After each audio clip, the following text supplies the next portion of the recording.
Bom dia, boa tarde, boa noite, turma, tudo bem com vocês? Tranquilo, coisa mais querida? Dá boa noite, mano, mais educado. Boa noite? Boa noite, boa noite. Vamos começar mais uma aula da disciplina superior. Ontem a gente atacou de História A, hoje ataca de História B. Galera, na última aula, a gente viu as questões relativas ao primeiro reinado. Hoje a gente entra no período regencial e no comecinho do segundo reinado. Galera, olha só. Na aula passada a gente viu que Dom Pedro I abdicou por conta de uma série de problemas que ele estava tendo no Brasil e por conta, principalmente, da morte de seu pai, Dom João VI, em Portugal. Né? A princípio ele tentou mandar a sua filha, Maria da Glória, mas com os problemas que ocorreu com seu irmão Dom Miguel, ele teve que ir para lá, voltou, deu aquele rolo todo, e ele acabou optando por deixar o Brasil e assumir o trono português como Dom Pedro IV, ok? E o que a nossa Constituição dizia? A nossa Constituição dizia que se o imperador não pudesse ocupar o seu cargo e ninguém da família real estivesse apto a fazê-lo, deveria ser montada uma regência trina para governar até o restabelecimento do império, do imperador, ok? Só que assim, galera, Dom Pedro levou toda a sua família ou ele deixou alguém? Ele deixou, né? Deixou quem? Seu filho, Dom Pedro II. Mas o moleque tinha quantos anos? 5. 5 anos não dá para governar. Então, na verdade, a gente vai ter uma sequência de regências, certo? Durante o período regencial, a gente vai ter 4 regências. A gente vai ter a regência trina provisória, a regência trina permanente, a regência una do padre Diogo Feijó, e é bonito, o cara vem da aula e deixa o celular ligado no bolso, né, cara? Só dando com um gato morto mesmo na cabeça do cara. A regência una do padre Diogo Feijó e a regência una de Araújo de Lima. Show de bola, galera? Tranquilo, coisa mais querida? Por que a gente vai ter esse monte de regência? Por conta disso aqui, ó. Galera, dá uma olhada nesse mapa político. Perceba a confusão política que vai rolar no segundo reinado, no período regencial.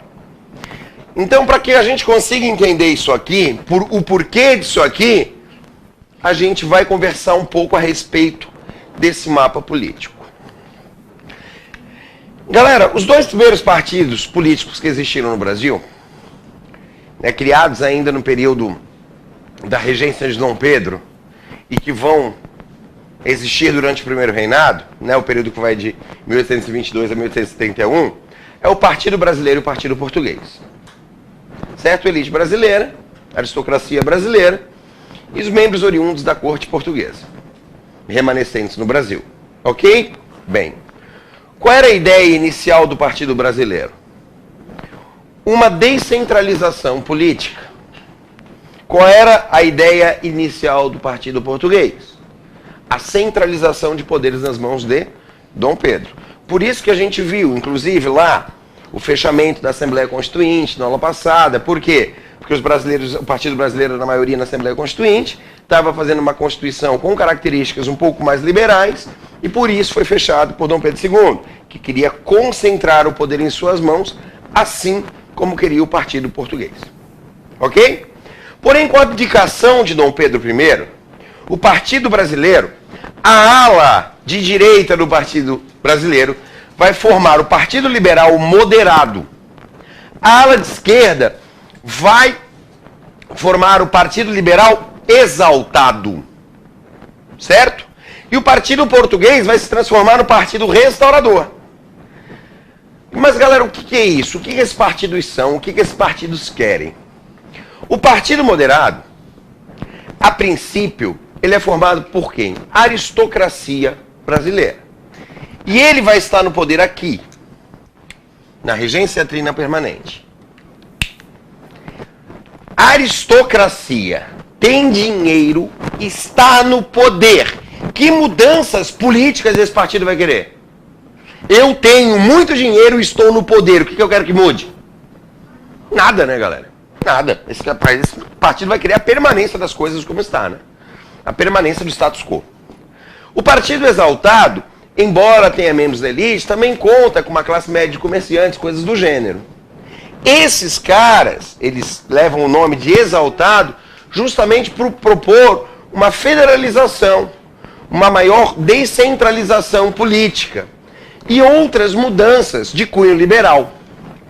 Certo? Por isso que a gente vai dar o nome deles de exaltado. Então, a ala do partido que é brasileiro, que queria a permanência da coisa como estava, fundou o Partido Moderado. A ala que queria mudanças políticas, fundou o Partido Exaltado. E o Partido Restaurador, como o próprio nome supõe, o que ele quer restaurar? Quem e aonde? Restaurar Dom Pedro I no trono brasileiro. Ok? Por isso, restaurador. Bem, vamos parar por aí por enquanto. Galera, isso aí está até 36, que é onde a gente tem essas duas primeiras regências. Então, vou explicar para vocês só politicamente o que rolou aqui. Galera, entendam. A regência trina provisória foi formada porque quando Dom Pedro abdicou, os políticos estavam de férias.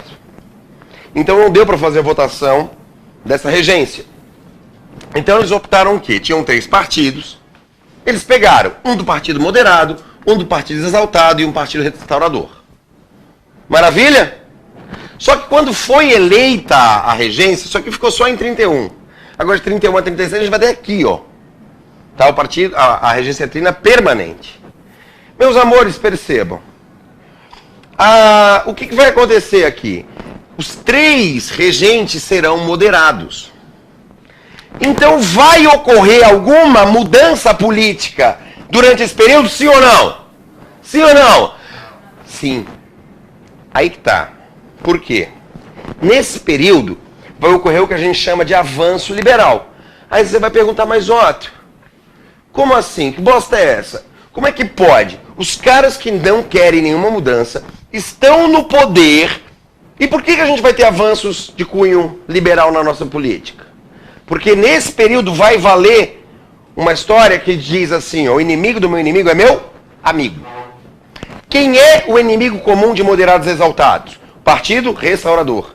Então o que acontece nesse período? Para conseguir o apoio do Partido Exaltado, o Partido Moderado cede uma série de exigências do Partido Exaltado para conseguir o seu apoio. Então fica moderado mais exaltado contra restaurador. O cumprimento dessas exigências vai dar um caráter liberal a essa primeira fase. Ok? Massa. Mas o que acontece? O ato adicional de 34, ele vai transformar a regência trina, depois eu converso um pouco sobre ele. Aliás, o ato adicional de 34 é o que faz o avanço liberal, só que ele vai transformar as regências trinas em regências unas. Por quê? Porque o ministro da regência trina permanente, o padre Diogo Feijó, culpava a eclosão de revoltas e a crise econômica, né? Dizia que a crise econômica e as revoltas estavam eclodindo por causa da regência trina. Por essa regência ser trina, por terem 3 caras no governo, mais preocupados em disputar poder do que resolver os problemas políticos brasileiros, os problemas econômicos brasileiros. Então o que ele vai propor no ato adicional de 34? Que a regência trina se transforme em regência una. Interessante, né? Ele propor isso, se candidata e é eleito. Correto? Só que o que ele consegue fazer, o padre Diogo Feijó? Ele consegue resolver o problema econômico do país, sim ou não? Não. Ele consegue debelar as revoltas, sim ou não? Não. Então ele não vai conseguir se manter no poder. Na verdade, a bem da verdade, Diogo Feijó, quando aparece no vestibular, geralmente ele aparece associado à formação de uma coisa chamada Guarda Nacional, que foi criado pelo padre Diogo Feijó justamente com o intuito de debelar essas revoltas. Porém, no período que ele estava no poder, não conseguiu debelar essas revoltas. Ok? Esse cara é um progressista. Só que ele era um moderado. Então ele faz esse movimento, ele não faz o movimento natural do partido moderado. Agora entendam, por que está essa data aqui, galera? Isso aqui é a morte de Dom Pedro I. Quando morre Dom Pedro I, há uma reconfiguração dos partidos políticos. Por que vai haver essa reconfiguração? Galera, qual é a base do Partido Restaurador? Restaurar Dom Pedro aonde? No trono brasileiro. O cara morreu. A base política do cara aconteceu o que com ela? Morreu junto. Vou restaurar quem? Gasparzinho? Não tem quem. Não tem quem eu botar no lugar. Então esse partido, ele vai acabar, os membros desse partido acabam migrando para o Partido Regressista, Partido Progressista. Então aqui, galera, já começa uma confusão entre regressistas e progressistas. Já não tem a mesma diferença de exaltados e moderados. Ok? E o que vai rolar? O padre Diogo Feijó, que era o ministro moderado, entra no progressista. Só que ele não consegue resolver nenhum dos problemas que o país apresentava. Assim sendo, a regência dele é interrompida e começa a regência do regressista Araújo de Lima. E agora eu só tenho regressistas e progressistas, correto, galera? Show de bola? Eu preciso me aliar com o de baixo aqui, sim ou não? Não. Então vai acontecer o regresso conservador, que é o quê? A suspensão de alguma das vantagens, de alguma daquelas atitudes liberais que foram criadas pelo Ato Adicional de 74, que vão ser suspensas. Por isso a gente vai ter, politicamente, durante o período regencial, dois momentos. O avanço liberal, que é quando os moderados estão aliados aos exaltados, e o regresso conservador, quando os regressistas estão no poder. Show de bola, galera? Isso para você conseguir entender mais ou menos a moral dessa brincadeira aqui. Então o que é isso aqui? Na regência trina provisória eu tenho moderado, exaltado e restaurador. Na permanente eu tenho simplesmente moderados. Ok? A regência una de Diogo Feijó é progressista e a regência una de Araújo de Lima é regressista. Mas eu vou falar um pouco dos acontecimentos dessa, porque assim, ó, galera, essas duas regências, a trina permanente e a da Araújo de Lima, são as duas regências que duram mais tempo. Essas regências aqui são bastante efêmeras, bastante rápidas, elas vêm e vão. E é justamente sobre essas duas regências que a gente vai discutir um pouco agora. Tá ok? Então vamos lá discutir aqui as coisas principais. Mas antes, só deixa eu terminar de mostrar esse mapa político para vocês. Lembra que eu falei que muita gente daqui veio para cá, daqui veio para cá, daqui desceu para cá? Correto? Então a gente já não tem aquele antagonismo apresentado entre moderados e exaltados. Aqui a coisa já está bem mais parecida. Mas, ixi Maria, aqui eu copiei errado, tá gente? Aqui é conservador e liberal. Fiz Ctrl+C, Ctrl+V do troço e esqueci de mudar o nome do partido, tá? Aqui você não está lendo regressista, você está tendo uma ilusão de ótica, ok? Isso aqui você está lendo o quê? Partido Conservador. No segundo reinado aqui é conservador e aqui é liberal. Show de bola, galera? Tranquilo? Tá errado o slide tio, tá? O que será? Qual é a frase que vai definir a política no segundo reinado? Nada tão conservador quanto ser um liberal e nada tão liberal quanto ser um conservador. O que eu estou querendo dizer com essa frase? Que são dois partidos que vão disputar o poder, mas o que eles querem é a mesma coisa. É tudo farinha no mesmo saco. Não tenho mais o cara que quer o federalismo, o cara que quer manter a coisa como ela está. Eu não tenho mais isso. Aqui começou a misturar e aqui misturou mais ainda e ficou tudo a mesma coisa. Por isso a gente vai ter simplesmente um joguete de dois partidos se alterando no poder durante o segundo reinado. Ok? Então vamos lá, galera. Vamos dar prosseguimento à bagaça. Galera, quais são os 3 temas que podem cair no vestibular a respeito do período regencial? Sendo bem honesto, é um período que cai muito pouco nos vestibulares, pelo menos aqui do sul do Brasil. Certo? Do período imperial, o que mais cai nos vestibulares é segundo reinado. Principalmente Guerra do Paraguai. certo? Mas do período regencial, logicamente, dentro de cada estado vai cair a sua revolta, né? Por exemplo, a gente tem uma balaiada no Maranhão, então na Universidade do Maranhão cai bastante balaiada. Cabanagem no Pará cai bastante cabanagem. Sabinada na Bahia, vai cair bastante na Bahia. Malês também na Bahia. Malês até aparece de vez em quando por aqui com a gente também. E a Farroupilha, que é o que aparece no nosso vestibular aqui do Sul, porque é uma revolta, né, que envolve Santa Catarina e Rio Grande do Sul. Certo? Mas quais são os 3 temas que aparecem? O ato adicional de 34, as revoltas do período regencial e o golpe da maioridade. Ok? Então vamos começar aqui com eles. Galera, o que foi o ato adicional de 34? Ato adicional de 34. O que foi esse ato adicional de 34? Foi a paga do partido moderador pelo apoio recebido pelos exaltados, ok? Entende o que eu estou dizendo? Lembra que no slide passado eu mostrei que moderados estavam no poder, porém cederam favores políticos aos exaltados para ajudá-los no combate ao restaurador, correto? Que favores políticos são esses? A promulgação do ato adicional de 34. Galera, o que o ato adicional de 34 faz? Ele cria as assembleias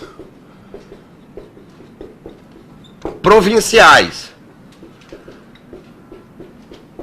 Correto? O que significa isso? Um pouco de autonomia para as províncias. Pergunto aos senhores, a Constituição de 24, ela tem um regime federativo, federalista ou o regime unitário?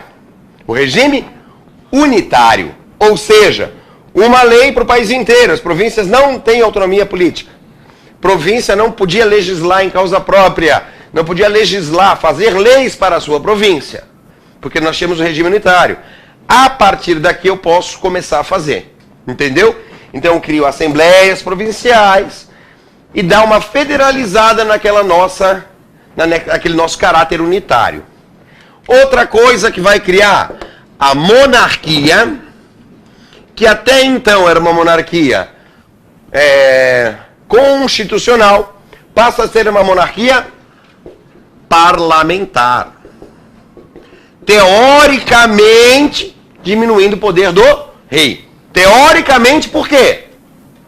Por quê? Porque vai continuar mantendo o poder moderador, mas a gente vai discutir isso daqui a pouquinho. Tá ok?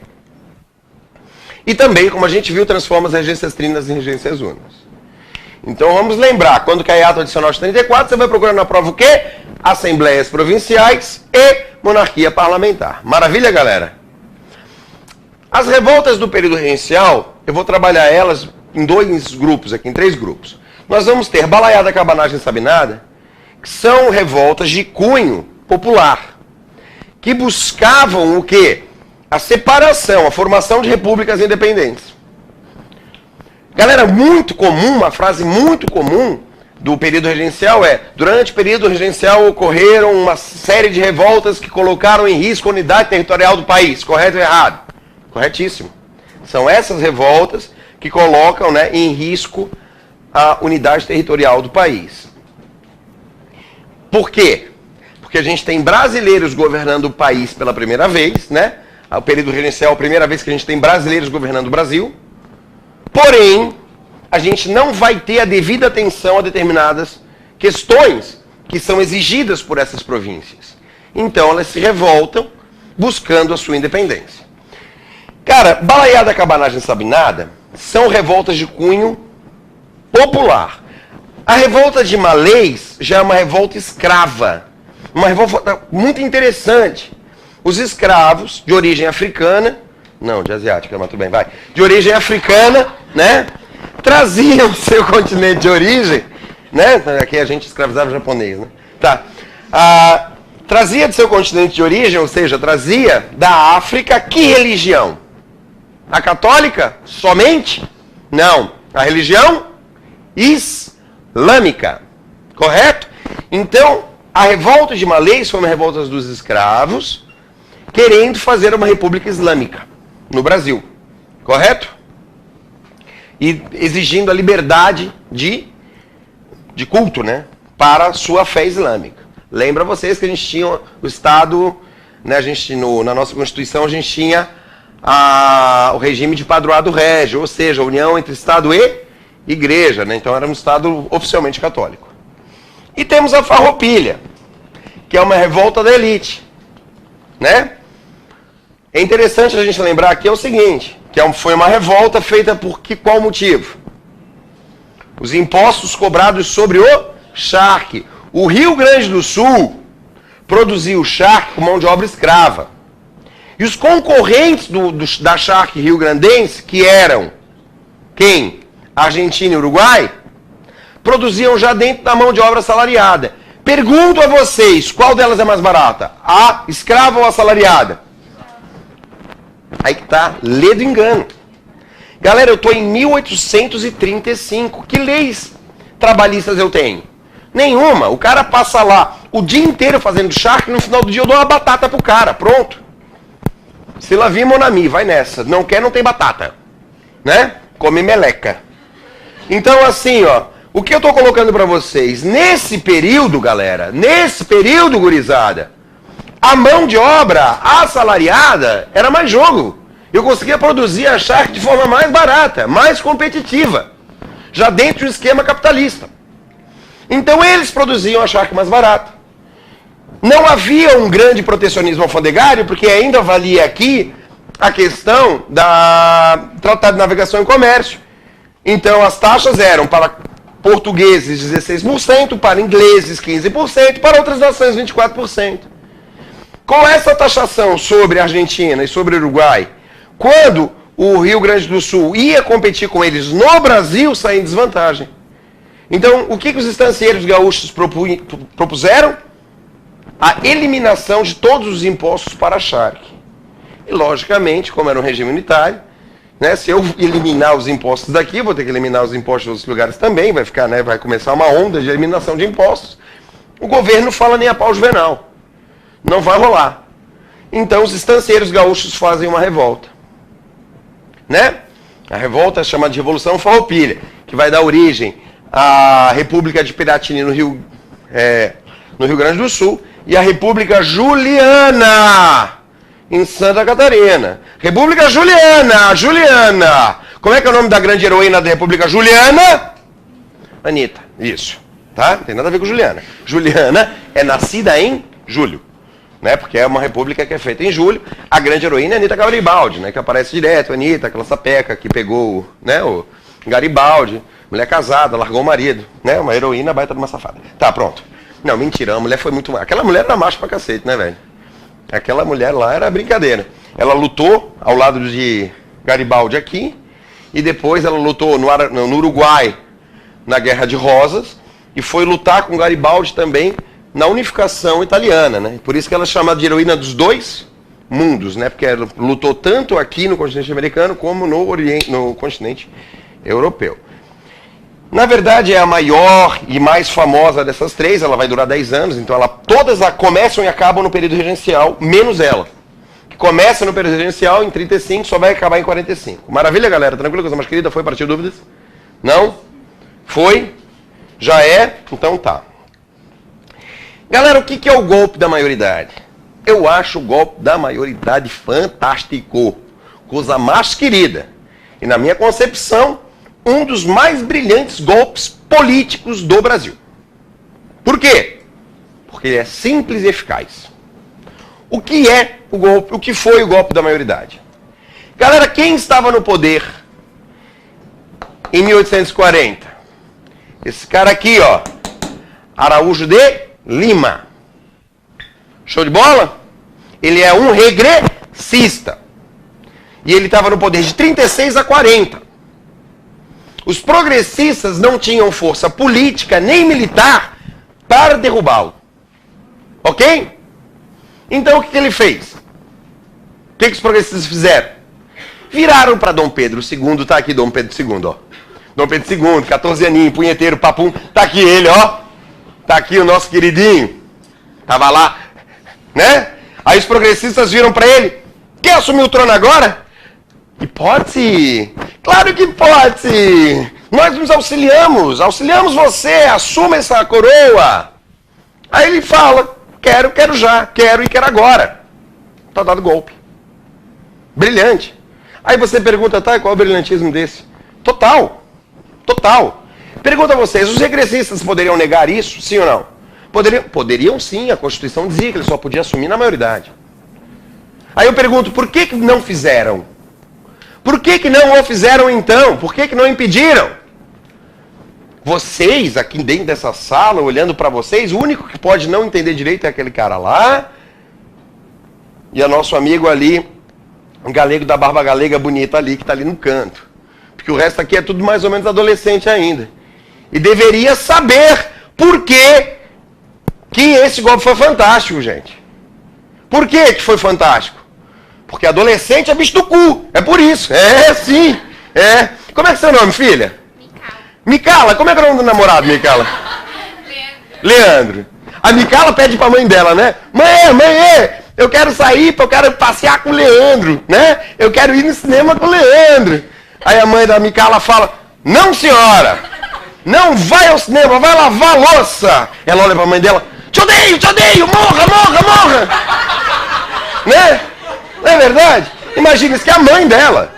Quem falou quero e quero agora? Quem falou quero e quero já? Ele, Dom Pedro II ou o Partido Progressista? Dom Pedro II. Os regressistas olharam e disseram assim, filha da... Por quê? O cara tem um poder moderador. Não tem agora, mas vai ter. Se eu disser não pra ele, ele vai olhar pra minha cara e vai dizer assim... E aí vai acontecer o quê? Ele vai tomar o trono e eu nunca mais chego perto do poder como um regressista. Então os regressistas olharam e disseram assim, isso, filho. Vai, gurizão. Vai lá, gurizão. E ele assume, assim, com o apoio dos progressistas. Valeu a pena para os regressistas ficarem de braços cruzados e olhar e não fazer nada? Valeu muito. Em 41 ele já fez, né? O primeiro ministério dele foi todo liberal, o segundo ministério dele, um ano depois, já foi todo conservador. E aí vai começar essa troca de liberais e conservadores, que na verdade é a mesma coisa, né? O mesmo grupo, quer dizer, são dois grupos com o mesmo ideal, que vão ficar se alternando o poder durante o segundo reinado. Para fechar a aula de hoje, galera, vamos lá. A gente vai ver algumas coisas rapidinhas aqui. Primeiro, no segundo reinado a gente vai ter 6 tópicos que aparecem bastante no vestibular. O parlamentarismo às avessas, o nosso ciclo do café, só que eu lembro que esse ciclo do café ele cai muito mais relacionado à República Velha do que ao segundo reinado. E a modernização, são esses 3 tópicos que a gente vai trabalhar na aula de hoje, e depois a gente tem os tópicos mais complicados, maiores, que são a Guerra do Paraguai, as leis abolicionistas e a questão da crise da monarquia, que a gente vai ver na aula que vem. Né? Nesses 5 minutos agora que a gente tem ainda, a gente vê esses 3 aqui que são bem tranquilos. Primeiro, toda vez que eu falo em parlamentarismo no Brasil, esse primeiro parlamentarismo vai ser parlamentarismo às avessas. Já lembro aos senhores, vou adiantar um pouco a matéria. A gente tem 2 parlamentarismos no Brasil. Quando? No segundo reinado, e o outro após a campanha da legalidade feita por Leonel Brizola e Tancredo Neves para impedir o golpe militar em 61, quando o Jango assume o poder. Então tu vai ter aí, entre 61 e 63, um novo período de parlamentarismo muito louco, que mantém o presidente, mas o presidente não preside, é uma loucura muito grande, depois a gente discute isso. Aqui, por que ele vai levar o nome de parlamentarismo às avessas? Qual é a moral da monarquia parlamentar? Fazer valer o Bill of Rights, que é o direito divino do rei de reinar, porém o rei reina, mas não governa. Quem manda é o parlamento. Aqui, quem manda é o parlamento, até é, mas o rei tem um poder moderador. Se ele quiser, ele dissolve o parlamento. Se ele quiser, ele defeca sobre o parlamento. Ele faz o que ele quiser. Por isso que a gente vai chamar de parlamentarismo às avessas. Achou esse termo na prova, procura lá poder moderador. Tá? Que é a resposta do porquê do às avessas. Show de bola, meus amores? Tranquilo, coisa mais querida? Bem, o café. Galera, o café foi introduzido no Brasil no período pombalino. Um nome bonito esse, né? Período pombalino, né? Coisa linda. O que é isso aí? Isso aí é final do século XVIII, né? Quando a gente vai ter aqui o Marquês de Pombal. Final, no meados do século XVIII, que a gente vai ter aí o Marquês de Pombal, que ele vai trazer esse café para cá. Mas o ciclo do café, embora ele bombe no segundo reinado, ele é uma coisa introduzida por Araújo de Lima, as políticas feitas de valorização do preço do café por Araújo de Lima. Então Araújo de Lima faz uma série de políticas que vão valorizar o preço do café e que vai estourar então no segundo reinado. Aonde que esse café vai ser introduzido? No Rio de Janeiro. Porém, aonde ele vai bombar? Em São Paulo. Ok? Principalmente na região do Vale do Paraíba. Paraíba é um rio, gente. Pelo amor de Deus, me põe plantação de café no Nordeste brasileiro. Lá é açúcar. O ciclo do café é São Paulo. Por causa da terra roxa, que na verdade é vermelha. Ok? Tranquilo?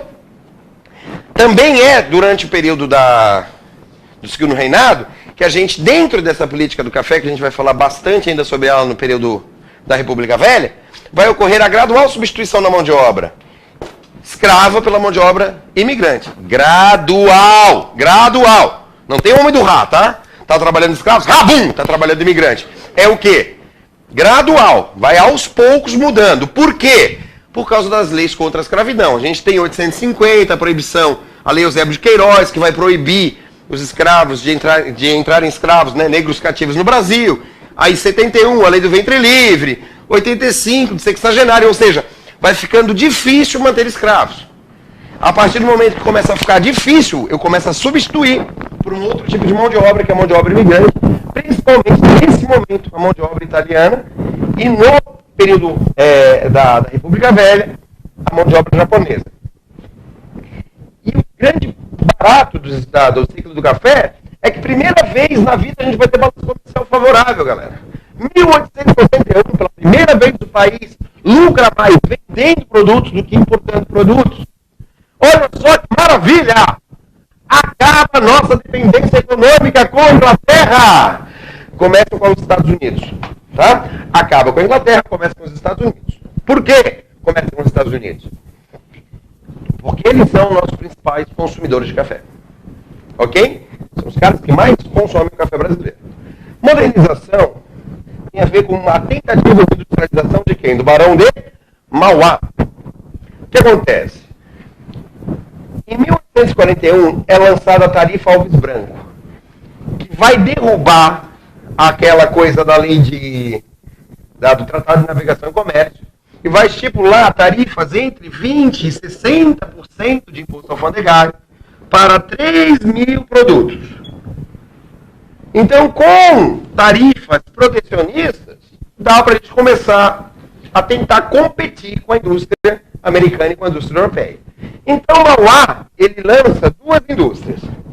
Uma siderúrgica e um estaleiro. Para quê? Produzir ferro, produzir navios, construir estrada de ferros para ligar o interior de São Paulo ao porto, e navios para escoar a produção de café.